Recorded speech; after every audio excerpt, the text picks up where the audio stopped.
स्वागत है आपका सभी का न्यूज 21 में और मैं हूं आपके साथ हर्षदा। राजस्थान उपचुनाव के नतीजे आ चुके हैं और जो परंपरा हर बार की तरह उपचुनावों में चलती आई है वो आज टूटती हुई भी दिखाई दी, क्योंकि आपको बता दें कि 2023 में बीजेपी को इन 7 सीटों में महज 1 सीट पर ही जीत मिली थी और अब आपको बता दें कि 7 सीटों में से 5 पर बीजेपी है, 1 पर बाप पार्टी और 1 पे कांग्रेस पार्टी है।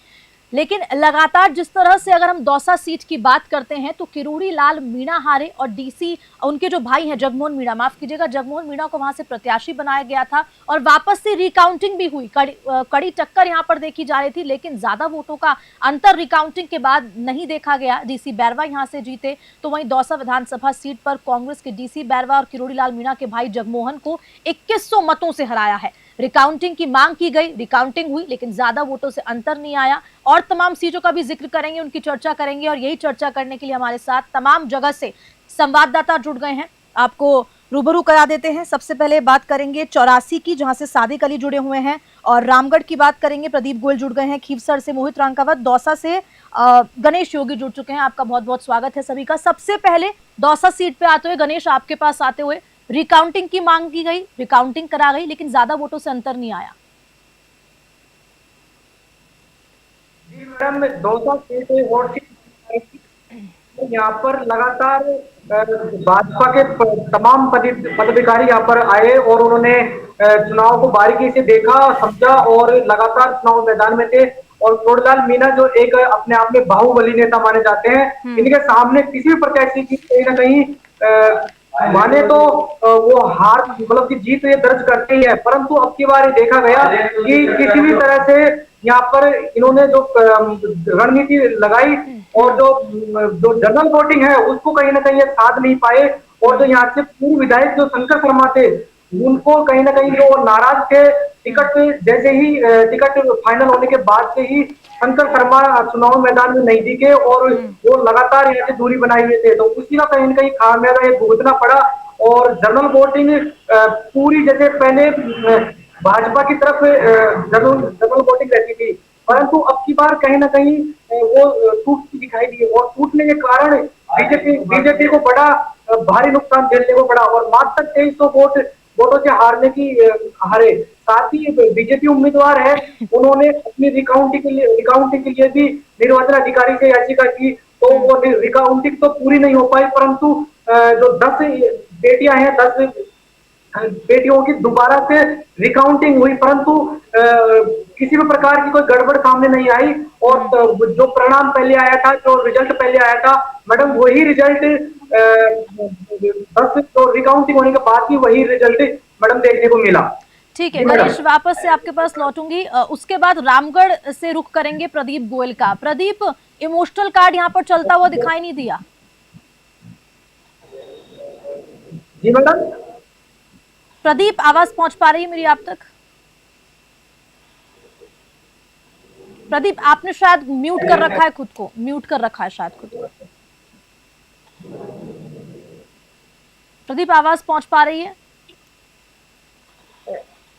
आ रही है मैडम, आ रही है। ठीक है प्रदीप, यहाँ पर रामगढ़ विधानसभा सीट पे इमोशनल कार्ड नहीं चल पाया, क्या कुछ कारण रहा? मैं आपको बता दूं कि यहाँ पर भजनलाल जो खुद ही 2 बार समर्थन के लिए, जो यहाँ पर बीजेपी के उम्मीदवार है सुखवंत, उसके समर्थन के लिए 2 बार यहाँ पर जनसभा कर चुके हैं, लेकिन यहाँ पर जो जुबेर खान थे, उनका श्रद्धांजलि पूर्वक जो देना था, कांग्रेस का जो विधायक रह चुके थे उनकी मृत्यु होगी, उसके उपलक्ष्य में जो ये उपचुनाव हुए उसका संपत्तिक नहीं मिल पाया। उसका एक वजह ये रहा होगा कि शायद सुखवंत उनसे हावी रहा, इस वजह से वो इतनी सीट निकाल पाए। प्रदीप, ठीक है, वापस लौटूंगी। मोहित रांकावत के पास चलते हुए, खीवसर की जो विधानसभा सीट है हॉट सीट मानी गई, आरएलपी का गढ़ माना जाता है, लेकिन बीजेपी यहाँ बाजी मार गई। मोहित, क्या कुछ जानकारी, क्योंकि हनुमान बेनीवाल ने खुद की धर्मपत्नी को टिकट दिया था, कनिका बेनीवाल को।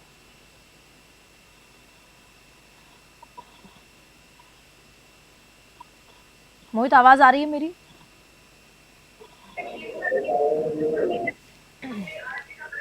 मोहित, आवाज पहुंच पा रही है मेरी?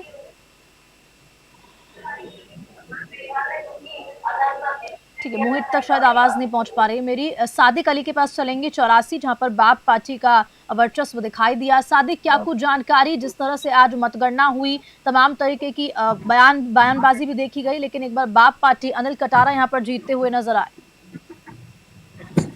हाँ, बताना चाहूंगा कि 84 जो सीट को लेकर हॉट सीट मानी जाती है पूरे राजस्थान में, और भजन लाल शर्मा का तो 2 बार दौरा भी हो चुका था और एक सभा भी रखी गई थी, जिसका फैक्टर नहीं चल पाया। कहीं ना कहीं ये बाप पार्टी की जो गढ़ है उसको भाजपा नहीं तोड़ पाई और अच्छे मतों से वोट अच्छे मतों से जीत पाई वो।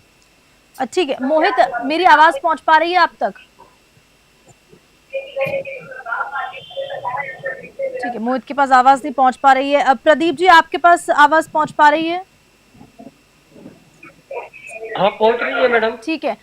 और किस तरह से गणेश आपके पास? मैडम जी प्रदीप जी, लौटती हूँ आपके पास। गणेश, वापस से आपके पास लौटते हुए, जिस तरह से किरोड़ी लाल मीणा के भाई जगमोहन मीणा यहाँ पर हार गए हैं, अब किस तरह का जो तमाम आगे का भविष्य है सीट को लेकर, पॉलिटिकल करियर को लेकर, क्योंकि ये पहले माना जा रहा था जब कैंडिडेट्स का जब लिस्ट बनी थी कि इनको प्रत्याशी बनाया जाएगा, तो डॉक्टर किरोड़ी लाल मीणा के भाई जगमोहन मीणा को टिकट दिया गया था और ये शायद माना भी जा रहा था कि यहाँ से वो जीत जाएंगे, बीजेपी यहाँ पर जीतती हुई दिखाई देगी, लेकिन ऐसा नहीं हुआ। जी मैडम, आपको बता दें, यहाँ से डॉक्टर किरोड़ीलाल मीणा के जैसे ही भाई का टिकट फाइनल हुआ था जगमोहन मीणा का, तो उसी दिन से लगातार ये चर्चाएं थी और बड़ा उमंग था बीजेपी में कि ये जीत दर्ज अवश्य करेगा। जैसे ही फिर धीरे धीरे 1-2 दिन बाद डीसी बैरवा का टिकट फाइनल नहीं हुआ, आधिकारिक रूप से उसकी पुष्टि नहीं हुई थी, परंतु वो पहले ही अपनी देवदर्शन यात्रा के लिए निकल चुके थे। और जैसे फिर 2 दिन बाद देर रात सूची जारी होती है, उसके अंदर डीसी बैरवा का नाम आता है, तो फिर कांग्रेस प्रत्याशी भी अपने चुनाव प्रचार में लग जाते हैं। एक तरफ डॉक्टर किरोड़ीलाल मीणा अपने चुनावी अंदाज में कहीं कभी बुलडोजर से नजर आए, तो कभी उन्होंने हाथ में कमंडल लिया और उन्होंने दीक्षाम देही का पोस्टर लॉन्च किया और कमंडल लेकर जनता के बीच पहुंचे। और कमी कहाँ रह गई गणेश, कमी कहाँ रह गई? मंत्री के भाई हार गए, कमी कहाँ रह गई आखिरकार? क्या मैडम? कमी कहाँ रह गई आखिरकार? जगमोहन मीणा को आपको बता दें कि कांग्रेस प्रत्याशी ने हरा दिया एक मंत्री के भाई को, आखिर कमी कहाँ रही? क्योंकि जिस तरह से किरोड़ी लाल मीणा भी सक्रिय नजर आते हैं।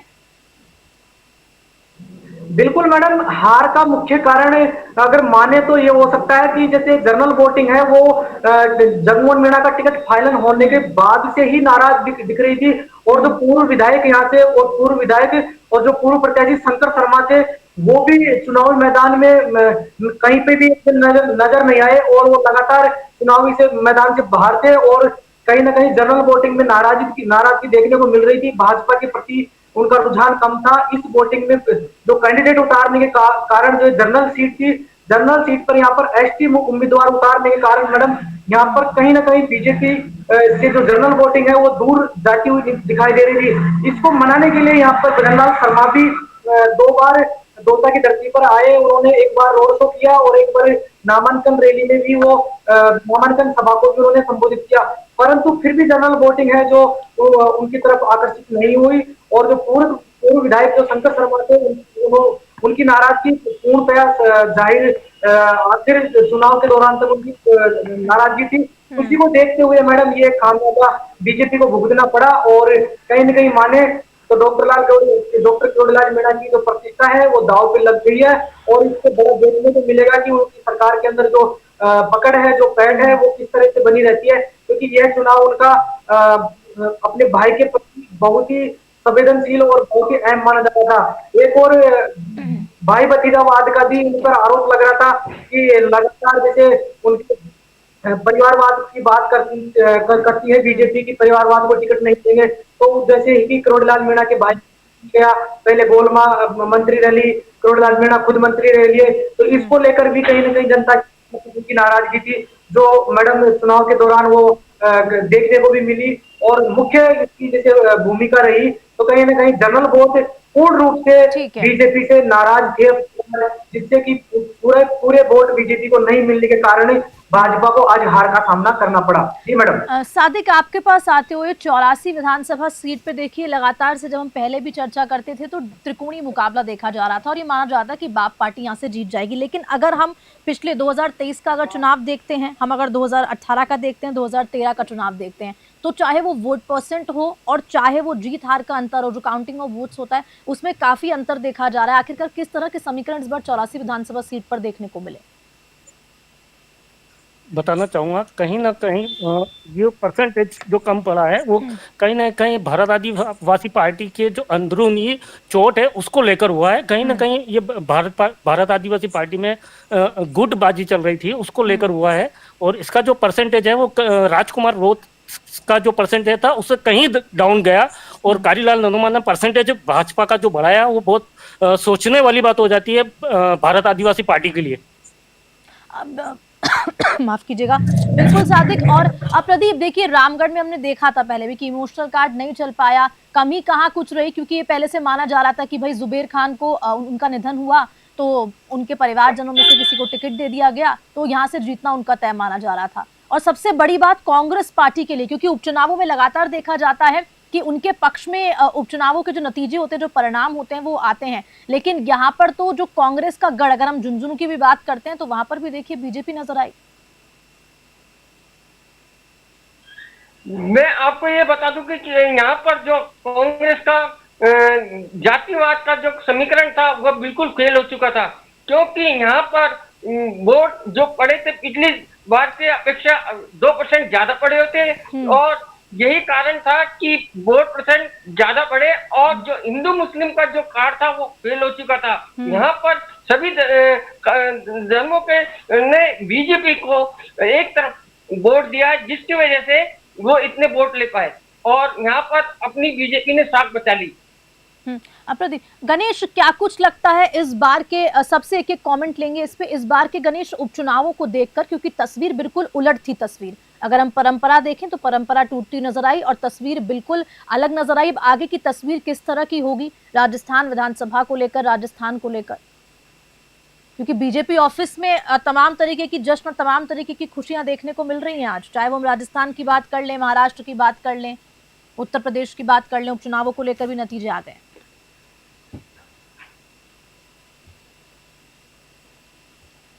गणेश, आपने अब खुद को शायद म्यूट कर मैडम हाँ। जी मैडम, बीजेपी की सरकार है वो भजनलाल शर्मा के नेतृत्व में चल रही है और भजनलाल शर्मा के नेतृत्व में यानी कि 5 सीटें उन्होंने लगातार लीड बनाई है और जीती है। कहीं ना कहीं उन्होंने उनसे 2 सीट की चूक हुई है, क्योंकि परंतु फिर भी उन्होंने अपना स्कोर अच्छा किया है। तो कहीं ना कहीं दौसा में तो लंबे समय से जो विकास के कार्य थे, क्योंकि पिछले बार भी जो नहीं हो पाए थे, कई ऐसे मुद्दे हैं मैडम, तो वो अब की बार उम्मीद थी कि जैसे कैंडिडेट जीतेगा तो दौसा की जनता को कई घोषणाएं भजनलाल सरकार में अभी कुछ महीने पहले, तो वो पूर्ण होने की उम्मीद थी। परंतु अभी देखने को दौसा की धरती को ये मिलेगा कि कहीं ना कहीं अगर विपक्ष में रहने के बावजूद अगर यहाँ पर बजट कम आता है या फिर प्रत्याशी एक मतलब कि एक विपरीत दिशा में काम रहता है, तो कहीं ना कहीं दौसा की जनता को ये भुगतना भी पड़ सकता है कि यहाँ पर कुछ कार्य जो होने वाले थे वो अब ना हो। जी मैडम। ठीक है प्रदीप, आपसे भी एक छोटा सा कमेंट, राजस्थान के उपचुनावों को लेकर क्या लगता है?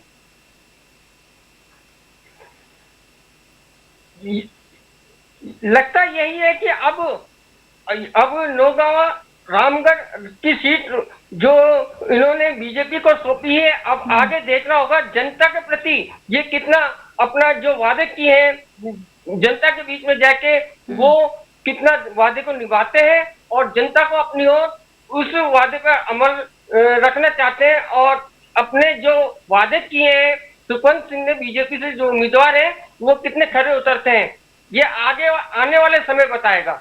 ठीक है सादिक, आपका एक कमेंट, क्या लगता है विधानसभा उपचुनावों को देखकर, क्योंकि जिस तरह से 2023 में चुनाव हुए और उसके बाद जब उपचुनावों का ऐलान किया गया, तारीखों का ऐलान हुआ, प्रत्याशियों की सूची आई सामने कि इस जगह से इनको यहाँ पर कैंडिडेट्स, यहाँ पर प्रत्याशी बनाया जाएगा, और उसके बाद तमाम तरीके की रैलियां हुई, प्रचार प्रसार हुआ, फिर शोर थमा, और उसके बाद जब जो नतीजे आए वो बिल्कुल उलट भी देखने को मिले और बीजेपी के समर्थन में ये पूरे नतीजे देखने को मिले।